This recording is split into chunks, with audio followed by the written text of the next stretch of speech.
Hello दोस्तों, welcome back to my channel PCM classes. दोस्तों, आज का जो आपका टॉपिक है इसमें एथिल ब्रोमाइड की महत्वपूर्ण अभिक्रिया को हम बताएंगे बहुत ही सरल तरीके से। तो चलो समझते हैं। तो सबसे पहला क्वेश्चन है आपका, एथिल ब्रोमाइड को सोडियम धातु से अभिक्रिया। अब यहाँ पर लिखा है एथिल ब्रोमाइड, तो सबसे पहले एथिल ब्रोमाइड का फार्मूला पता होना चाहिए, अणु सूत्र पता होना चाहिए। तो एथिल का जो फार्मूला होता है, अणु सूत्र होता है, वो आपका होता है C2H5। ये इतना जो होता है वो आपका एथिल का फार्मूला होता है। और अगर यहाँ पर हम Br लगा देते हैं तो ये हो जाएगा ब्रोमाइड। फिर से समझिए, सिर्फ एथिल का फार्मूला होता है C2H5, अगर ब्रोमाइड भी लगा देंगे तो ये Br हो जाएगा। और यहाँ पे सोडियम धातु के साथ अभिक्रिया करना है, तो आपको क्या करना है, हम लिखने का तरीका बता रहे हैं। यहाँ पर जो एथिल ब्रोमाइड की होंगी वो दो अणु होंगे, तो हम यहाँ पर Na आपका क्या होता है, सोडियम होता है, Na आपका सोडियम होता है। और यहाँ पर एथिल ब्रोमाइड के हम दो अणु ले रहे हैं, यहाँ पे C2H5 और ये आपके Br हो जाएंगे। ठीक है, अब यहाँ पे जगह कम होने की वजह से हम ये अभिक्रिया नीचे ही करेंगे, तो आप भी समझ जाना।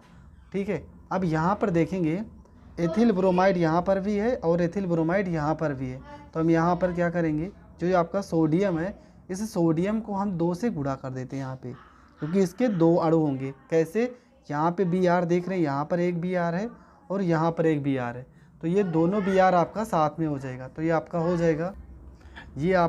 जाएगा 2Na और ये आपका Br हो जाएगा।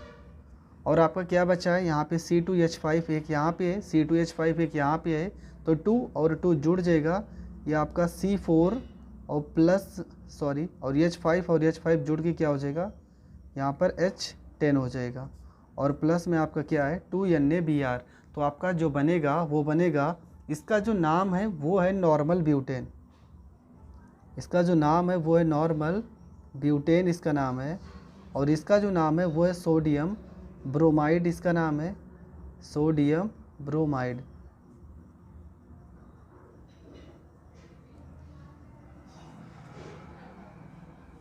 तो यहाँ पे इसका क्या हो जाएगा रिएक्शन, तो पूरा का पूरा आप लिखेंगे क्या कि सोडियम ब्रोमाइड को, एथिल ब्रोमाइड को सोडियम के साथ अभिक्रिया कराने पर नॉर्मल ब्यूटेन और सोडियम ब्रोमाइड प्राप्त होता है। पर किसकी रिप्रेजेंट में करवा रहे हैं, तो ये जो अभिक्रिया होती है वो शुष्क ईथर की उपस्थिति में होती है, शुष्क ईथर की उपस्थिति में होती है। और इस अभिक्रिया को हम, इसका नाम क्या है, तो यह अभिक्रिया आपकी उर्टज अभिक्रिया है। तो इस अभिक्रिया का नाम भी हम यहाँ पे लिख दे रहे हैं, या कौन सी अभिक्रिया है, तो यह अभिक्रिया उर्टज अभिक्रिया है। ठीक है, तो पूरा का पूरा कॉन्सेप्ट आपको समझ में आया होगा। आपको क्या लिखना है कि एथिल ब्रोमाइड को सोडियम धातु के साथ शुष्क ईथर की उपस्थिति में अभिक्रिया कराने पर नॉर्मल ब्यूटेन और सोडियम ब्रोमाइड प्राप्त होता है। इस अभिक्रिया को उर्टज अभिक्रिया कहते हैं। इतनी चीज़ें आपको लिखनी है। इसके बाद बढ़ते हैं दूसरे क्वेश्चन पर।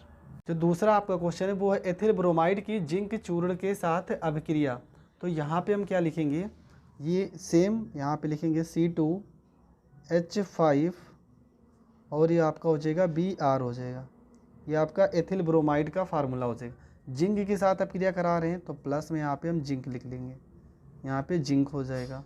और प्लस में एथिल ब्रोमाइड का एक अणु और ले लेंगे, C2H5 हो जाएगा। और यहाँ पे आपका Br हो जाएगा। इसकी अभिक्रिया कराएंगे, और इसकी अभिक्रिया जब कराएंगे तो यहाँ पे शुष्क ईथर की उपस्थिति में अभिक्रिया होगी नहीं। पहली बात तो ये आपको पता होना चाहिए।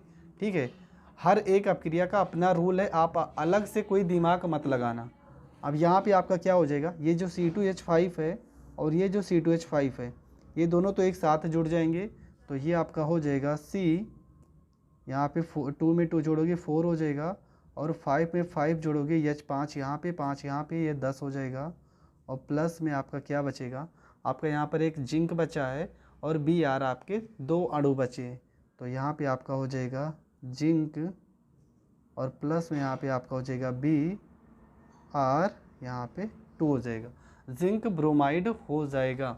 ठीक है। अब यहाँ पे नाम, इसका नाम तो आपको पता है, इसका नाम है नॉर्मल ब्यूटेन, इसका नाम है नॉर्मल ब्यूटेन। और इसका नाम हो जाएगा आपका जिंक ब्रोमाइड, इसका नाम हो जाएगा जिंक ब्रोमाइड, इसका नाम हो जाएगा। इसके बाद इसका जो नाम हो जाएगा, इसका नाम तो आपका जिंक है, तो यहाँ पे जिंक ही लिखेंगे।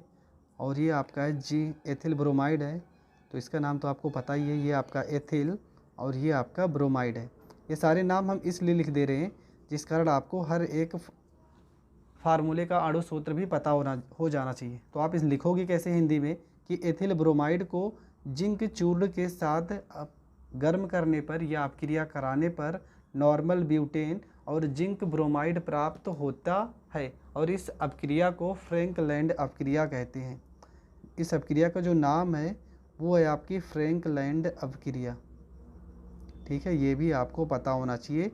नाम की जो अपक्रिया होती है ये बहुत ही ज़्यादा इम्पॉर्टेंट होती है, तो इस अपक्रिया को हम बोलेंगे फ्रैंकलैंड अपक्रिया।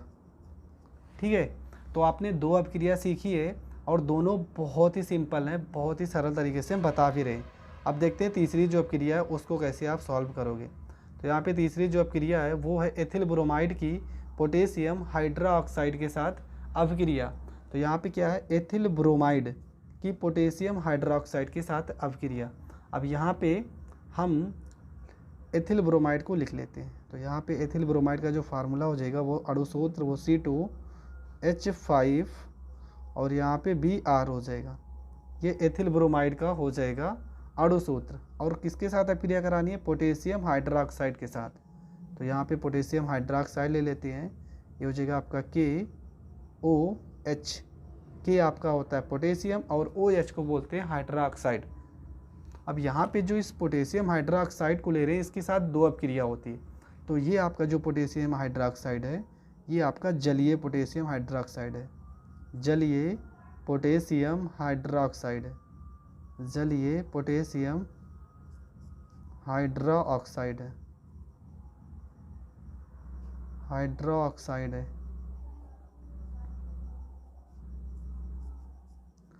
अब इसके साथ जब अपक्रिया कराएंगे तो यहाँ पे आपका क्या प्राप्त होगा। तो सबसे पहले यहाँ पे आपको देखना है ये जो C2H5 है ये जुड़ जाएगा किसके साथ, OH के साथ जुड़ जाएगा।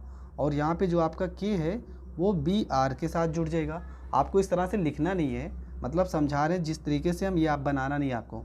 C2H5 किसके साथ जुड़ जाएगा, OH के साथ जुड़ जाएगा। और यहाँ पे जो पोटेशियम है वो ब्रोमाइड के साथ जुड़ जाएगा। तो आपका बनेगा C2H5 और यहाँ पर OH हो जाएगा। और प्लस में आपका यहाँ पर K बचा और यहाँ पे Br, K और Br आपका अलग हो जाएगा। तो यहाँ पे इसका नाम लिख देंगे, इसका C2H5 का नाम है, C2H5 को बोलते हैं एथिल और OH को बोलते हैं एल्कोहल। OH अगर लगा तो एथिल एल्कोहल का ये अणु सूत्र हो जाएगा। और KBr को बोलते हैं पोटेशियम ब्रोमाइड, पोटेशियम, और इसका नाम हो जाएगा आपका ब्रोमाइड हो जाएगा। ठीक है, ये आपका हो जाएगा पोटेशियम ब्रोमाइड। अब बढ़ते हैं, इसमें क्या लिखना है आपको, लिखना है कि एथिल ब्रोमाइड को जलीय पोटेशियम हाइड्रोक्साइड के साथ अपक्रिया कराने पर एथिल एल्कोहल और पोटेशियम ब्रोमाइड प्राप्त होता है। इसके बाद हमारा जो चौथा रिएक्शन है वो है एथिल ब्रोमाइड की एल्कोहलिक पोटेशियम हाइड्रोक्साइड के साथ अपक्रिया। यहाँ पर क्या था, पहले वाले में जलीय और यहाँ पे एल्कोहलिक है, तो दोनों में थोड़ा सा अंतर है, वो चीज़ हम समझ जाते हैं। तो यहाँ पे लिखेंगे C2H5 और ये आपका Br हो जाएगा, प्लस में एल्कोहलिक KOH, तो यहाँ पर एल्कोहलिक KOH के साथ जब अपक्रिया कराएंगे तब हमारा क्या बनकर आएगा ये हमें देखना है। तो यहाँ पे थोड़ा सा चेंज हो जाता है, वो आपका क्या हो जाएगा, ये K के साथ तो ये Br आपका जुड़ जाएगा, तो आपका बन जाएगा सब KBr, ये पोटेशियम ब्रोमाइड बन जाएगा। और यहाँ से आप देखेंगे यहाँ पे C2H5 है तो एक H आपका इस OH के साथ जुड़ जाएगा, तो आपका क्या बन के आएगा H2 और यहाँ पर O बन जाएगा। यहाँ पर एक H बचा है और यहाँ पर तो यहाँ से एक एच हमने निकाला है, तो यहाँ 5 एच थे, कितने एच बचे हैं 4, ये हो जाएगा आपका C2H4 हो जाएगा और यहाँ पे प्लस लगा देंगे। फिर से समझ लीजिए, यहाँ पे H5 था, एक एच को हमने OH के साथ जोड़ दिया, वो जल बन गया, के को हमने Br के साथ जोड़ दिया, पोटेशियम ब्रोमाइड बन गया, हमारा बचा C2H4। अब यहाँ पे C2H4 को हम क्या कहेंगे, तो C2H4 जो है इसका नाम होता है एथिलीन, एथिलीन हो जाएगा। और सारी चीज़ों का नाम तो आपको पता ही है, इसका नाम है पोटेशियम ब्रोमाइड और इसका नाम है जल। आप हिंदी कैसे लिखोगे कि एथिल ब्रोमाइड को एल्कोहलिक पोटेशियम हाइड्रोक्साइड के साथ अभिक्रिया कराने पर एथिलीन और पोटेशियम ब्रोमाइड प्राप्त होता है। अब बढ़ते हैं 5वीं अभिक्रिया पर। आज हम 10 अभिक्रिया पढ़ेंगे और एथिल ब्रोमाइड आपका पूरी तरह से आज खत्म हो जाएगा। यही 10 अभिक्रिया जो एथिल ब्रोमाइड से पूछी जा सकती हैं, जिसमें एथिल ब्रोमाइड आपका अभिकारक के रूप में कार्य कर रहा है। फिर से बता दे रहे हैं, जो एथिल ब्रोमाइड अगर एरो के हम इस तरफ लिखते हैं तो ये अभिकारक होता है। जब एथिल ब्रोमाइड अभिकारक के रूप में कार्य करेगा तो इससे बाहर कोई भी अभिक्रिया नहीं आएगी, ये मेरी गारंटी। मैंने प्रीवियस ईयर के जितने भी क्वेश्चन थे और जितने भी क्वेश्चन बैंक या मास्टरमाइंड बुक थी, उन सारी बुकों से हमने इस 10 क्वेश्चन को सिलेक्ट किया है। चलो बढ़ते हैं क्वेश्चन नंबर 5 की ओर। हमारी जो 5वीं अभिक्रिया है, अभिक्रिया में है एथिल ब्रोमाइड का सिल्वर एसीटेट के साथ अभिक्रिया, सिल्वर एसीटेट के साथ अभिक्रिया। अब यहाँ पर हमें सिल्वर एसीटेट का फार्मूला भी पता होना चाहिए, तो यहाँ पर अभिक्रिया के साथ साथ आप फार्मूले को भी तैयार कर लीजिए और उसके अणु सूत्र को भी। तो एथिल ब्रोमाइड का फार्मूला तो आपको पता ही है, ये आपका होता है C2H5 हो जाएगा और ब्रोमाइड के लिए यहाँ पर Br लग जाएगा। और यहाँ पर आपका लिखा है सिल्वर, तो सिल्वर एसीटेट, एसीटेट का जो फार्मूला होता है वो होता है यहाँ पे C रहता है COO और सिल्वर का फार्मूला होता है Ag होता है। ठीक है, फिर से समझ लीजिए, ये आपका एथिल ब्रोमाइड का फार्मूला है और ये आपका सिल्वर एसीटेट का फार्मूला है। तो यहाँ पे आपको करना क्या है, यहाँ पे सबसे पहले ये जो CH3COO, इसके साथ आपको ये C2H5 मतलब एथिल को जोड़ देना है और इस Ag के साथ आपको Br को जोड़ देना है। तो यहाँ पे आपका रिएक्शन हो जाएगा CH3COO C2H5 हो जाएगा और प्लस में आपका हो जाएगा AgBr, Ag और यहाँ पे आपका हो जाएगा Br हो जाएगा। ठीक है, तो आप इसका नाम क्या लिख सकते हो, ये तो आपको पता है, ये आपका है एथिल ब्रोमाइड और इसका नाम है सिल्वर एसीटेट, यहाँ पर लिखा ही है, ये आपका सिल्वर एसीटेट है। और जो इसका नाम हो जाएगा, इस पूरे को बोलते हैं एथिल। जो पीछे लिखा रहता है, देखो यहाँ पर Ag पहले लिखा था ना, तो इसका नाम सिल्वर, और ये जो आगे लिखा रहता है इसको बाद में पढ़ते एसीटेट। इसी प्रकार यहाँ पे C2H5 आपका एथिल होता है, तो यहाँ पे हो जाएगा एथिल हो जाएगा। और CH3COO को बोलते हैं एसीटेट, तो यहाँ पर एथिल एसीटेट हो जाएगा और इसका नाम सिल्वर ब्रोमाइड हो जाएगा। सिल्वर और Br के लिए आप ब्रोमाइड लिख सकते हो, तो यहाँ पे सिल्वर ब्रोमाइड हो जाएगा इसका नाम। और ये आपकी हो जाएगी अभिक्रिया। हिंदी कैसे लिखोगे कि एथिल ब्रोमाइड को सिल्वर एसीटेट के साथ अभिक्रिया कराने पर एथिल एसीटेट और सिल्वर ब्रोमाइड प्राप्त होता है। चलो बढ़ते हैं 6वीं अभिक्रिया पर। आपका जो 6 नंबर की अभिक्रिया है वो है एथिल ब्रोमाइड का सोडियम एथॉक्साइड के साथ अभिक्रिया। अब यहाँ पे सबसे बड़ी चीज़ होती है, आपको सोडियम एथॉक्साइड का फार्मूला नहीं पता होना चाहिए, पता होता है तो इसका फार्मूला कैसे लिखेंगे, तो यहाँ पे लिखा एथिल ब्रोमाइड, तो एथिल ब्रोमाइड का फार्मूला हो जाएगा C2H5 हो जाएगा और ब्रोमाइड के लिए आपका Br हो जाएगा। यहाँ तक तो क्लियर है। इसके बाद लिखा है सोडियम एथॉक्साइड। अब सोडियम एथॉक्साइड का फार्मूला क्या होगा, तो सोडियम एथॉक्साइड का फार्मूला नहीं पता है तो हम लिख दे रहे हैं C2H5ONa, ये फार्मूला होता है सोडियम एथॉक्साइड का फार्मूला। एथिल ब्रोमाइड का फार्मूला होता है C2H5Br और सोडियम एथॉक्साइड का फार्मूला होता है C2H5ONa। यहाँ पे इसके साथ अभिक्रिया कैसे होगी, तो यहाँ पे देखेंगे ये C2H5O ये पूरा ले लेंगे और इसके साथ इसको जोड़ देंगे एथिल को, तो यहाँ पे हो जाएगा C2H5 हो जाएगा, यहाँ पर O हो जाएगा, ये C2H5 हो जाएगा। ठीक है, इसका नाम क्या हो जाएगा? इसका नाम आपका हो जाएगा ethyl acid, sorry die ethyl ether. इसका नाम आपका हो जाएगा डाई एथिल और ईथर, इसका नाम हो जाएगा। अब यहाँ पे क्या बचा? यहाँ पे Na बचा और यहाँ पे Br बचा है, और Na Br को हम जोड़ देंगे Na, और यहाँ पे हो जाएगा आपका Br हो जाएगा। और Na आपका होता है सोडियम, तो इसका नाम हो जाएगा सोडियम, और Br आपका हो जाएगा ब्रोमाइड, Br आपका हो जाएगा ब्रोमाइड।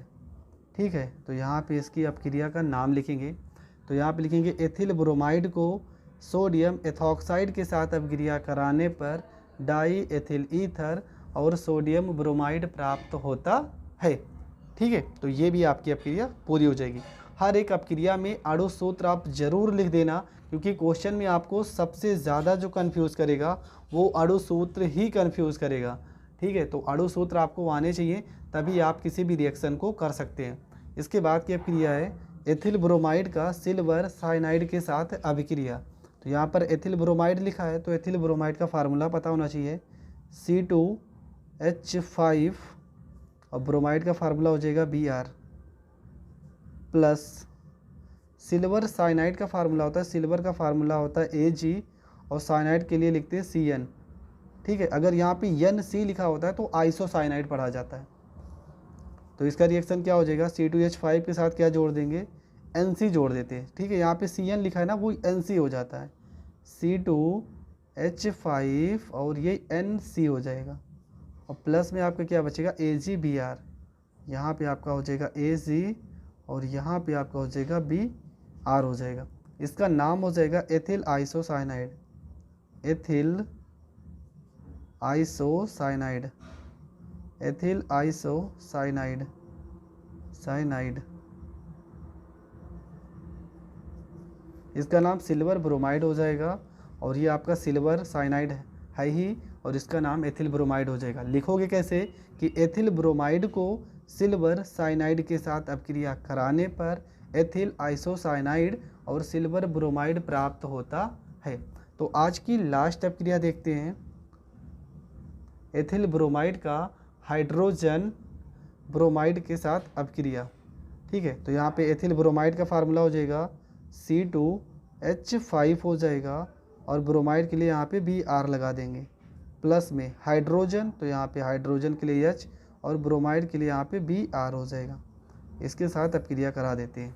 तो आज की लास्ट अपक्रिया है, और क्योंकि जितना भी एथिल ब्रोमाइड की अपक्रिया थी पेपर में पूछी गई, उन सारी अपक्रियाओं को हमने ले लिया है। इसके बाद कोई ऐसी अपक्रिया नहीं है जो एथिल ब्रोमाइड से रिलेटेड हो।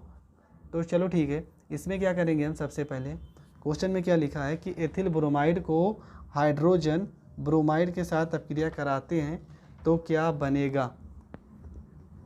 तो सबसे पहले आपको यहाँ पे देखेंगे C2H5Br और प्लस में HBr हो जाएगा।